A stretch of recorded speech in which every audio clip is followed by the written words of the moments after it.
Hey folks, welcome back. It's not quite the big barn build, but plenty to update you on.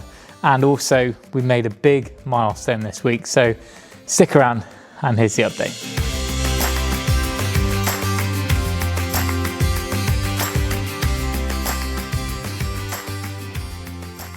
Right, firstly, a little change in tempo, I think, coming your way. Unfortunately, we've had a little bit of a hiccup, which was, or I've had a bit of a hiccup, I should say, which is I was hospitalised this time last week and had to have surgery to have my appendix out, which was excruciatingly painful. And today's pretty much the first day I've been able to walk around out here. But some of you had already spotted that because Joe put a post up on Instagram and we mentioned it in last week's video, and we had loads of messages and emails and things. So huge thank you to everyone, much appreciated. I was bored out of my mind on the ward, so sitting there scrolling through messages and having a chat with people was great. But like a lot of you mentioned, it's not just about the actual operation and sitting in the hospital bed, it's the whole recovery thing, and I can't lift, which is just more frustrating than anything. But I mean, I can't even lift Rupert up, it's that bad. And even when I can, I probably shouldn't. So I need at least kind of 3 weeks or so without any heavy lifting. To be fair, they were completely, so vague on the recoup sort of stages. They were like, don't lift much more than a bag of shopping. But didn't say for how long. And anyway, so I'm not going to push it, but equally I can't be a vegetable for the next 3 weeks. So what I've tried to do is get a head start on a load of material ordering so that that's here. And obviously Tom's still going to be around for a few days each week, so I want to make the most of that. So we're still plenty of progress coming your way, but it just might be a little bit different from what we had planned. But I'm going to tell you what we've got planned. But first up, big news is the last brick was laid. So I'm lying there on Monday last week waiting for surgery, and Tom messaged me to say, or I think it was Tuesday actually, he messaged and said the last brick's in, and he's done a bit of time lapse. So what we decided to do, I'm gonna have to have short sentences. What we decided to do either side of the front door was the panels. We weren't quite sure what we were going to do there, and some of you had, there were lots of recommendations. We initially thought about herringbone, but we just thought that was a bit busy, so we wanted to carry the bond through as normal. What we did is set it back, so we just got like a set back rectangle, and although it's quite discreet, I think when there's a bit of sunlight or a bit of lighting on it, it'll add a bit of interest to the brickwork. So pleased with how that looks. There's still a bit of brushing and scraping and bashing and boshing to do. But after the rain we've had in the last week, or in the last 2 days, I don't think there's much worry there. It's been wrapped up with Hessian, so we can get on and do that. That might be one thing I can do, brush a wall. We actually flooded out all the fields overnight, but they were gone by the morning. So it was a bit of a flash flood. All the animals were up, so it wasn't too bad this time around, and it kind of was expected. But we need to get ready for winter because it's somewhere close to being around the corner. So next priority is to get that cladding up and to get our guttering on. So let's have a quick look at the brickwork, getting finished, and then I'll explain next steps.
So next stages, the bricks are all in, and I tell you what, we probably had about quarter of a pallet left, plus a load of rejects. So we were pretty much on the nail for that.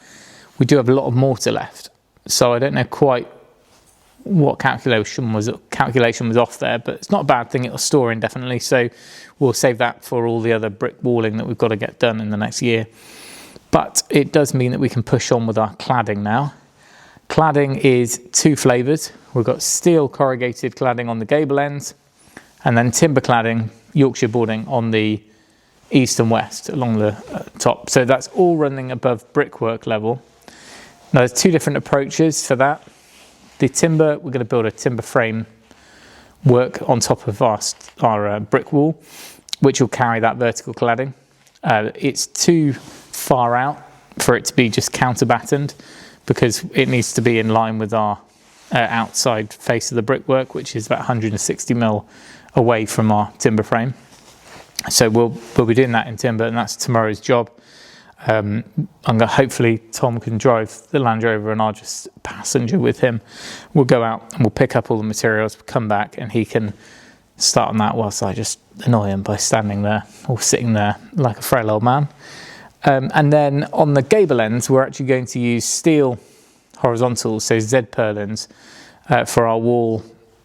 I don't know what you would call them, fixing points, I guess, just rails. So they only need to be every 1.5 meters or so, and they will carry our vertical steel corrugated cladding. So that we're hoping we can do with some quite discrete fixings, and then we've also got endless amounts of flashings and sills around openings and all the returns into the windows. So there's some quite fussy bits, and none of it is straightforward, so we're getting our head around that.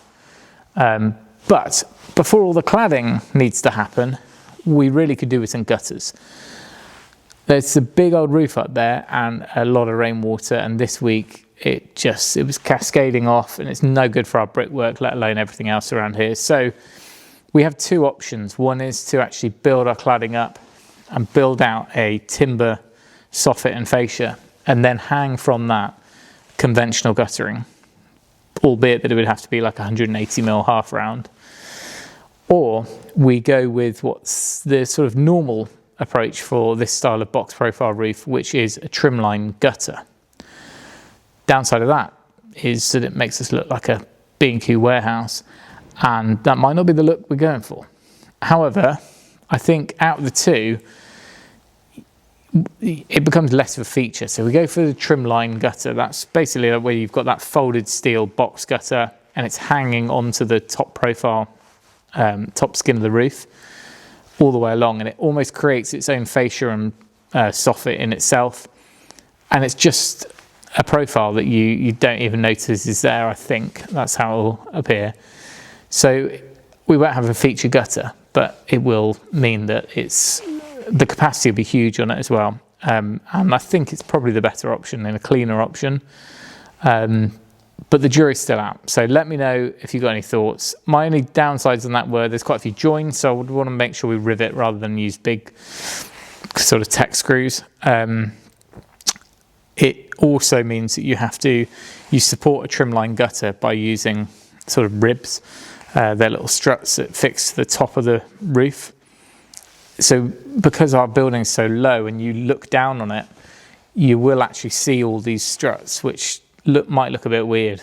But I think if you look past that, it's probably still the better option, rather than trying to build a whole structural box up there and then have to worry about sizing a gutter big enough to manage with the size of the roof. Anyway, they are the next thing, cladding and guttering. But I think, this is the first time I've been out, I think Tom's done some work upstairs. I think I can make it up there. So we'll have a quick look, and then I'll explain what's happening on the inside next. Oh, I am just an old man now. Wow. So this is the system we're using for our ceiling on the upstairs, well, any of the sloped ceilings. So rather than having any timber battening or timber up here, we're using these top hat profiles, which is like a commercial drywalling or dry line type product, almost like what you use for suspended ceilings, I think. But they're all going in. We've got loads of this stuff, so hopefully it will get through most of the building before we need the next batch.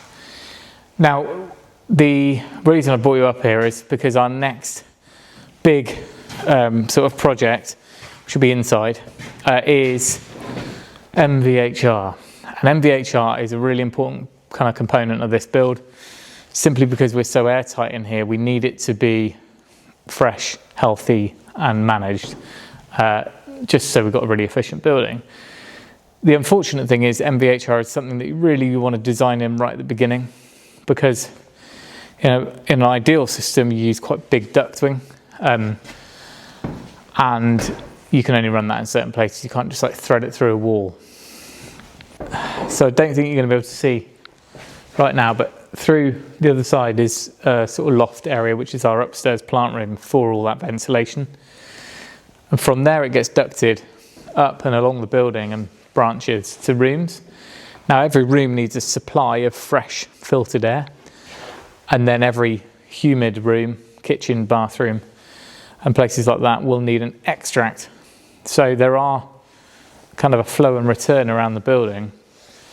Now the size of those ducts is being designed at the moment, but we're hoping that the primary ones can run in this void up here within the purlins, and then from there branch off.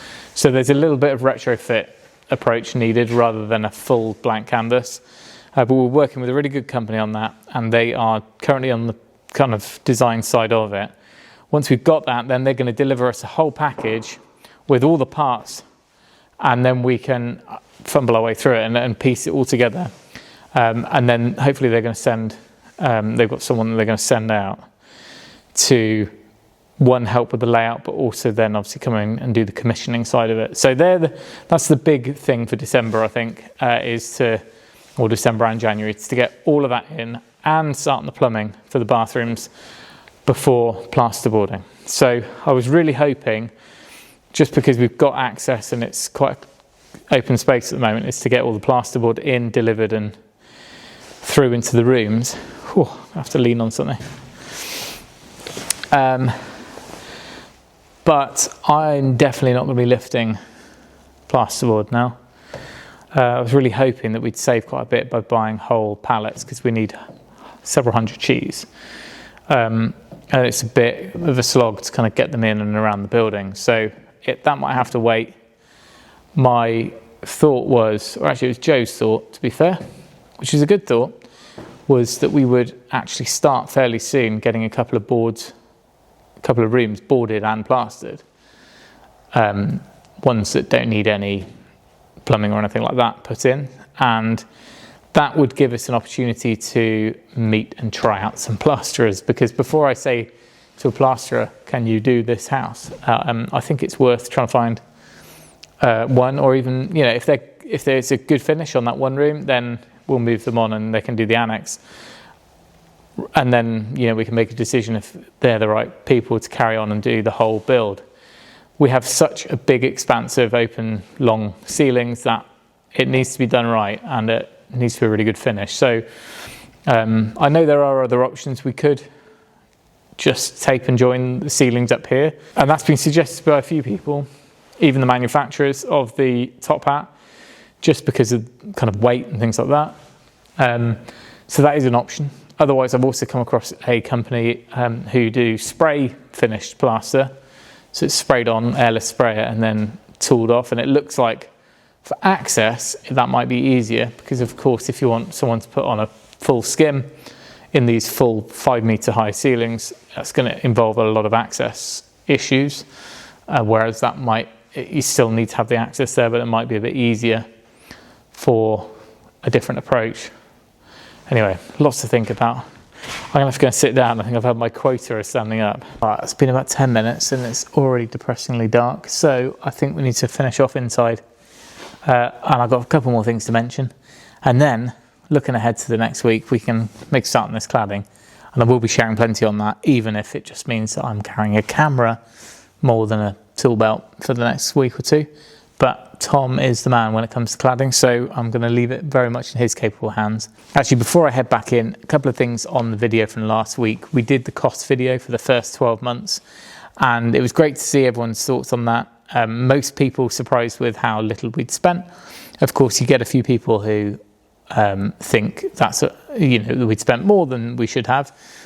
But I think actually, if you step back and think about the cost of, well, put it this way, for the cost of an average 4-bed home in this county or even in this part of the country, you're probably looking at spending more on a bog standard 4-bed house than you are on what we're going to spend on the whole of this fully finished. Or certainly that's what I'd like to think. So I don't think from a value for money point of view, we are going too far wrong.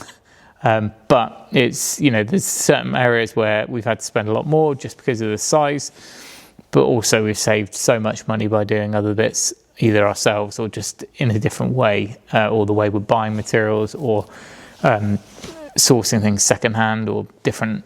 If you think outside the box, it's amazing how much you can get done. People were asking about labour. Did that include labour? Well, no, it didn't include my labour.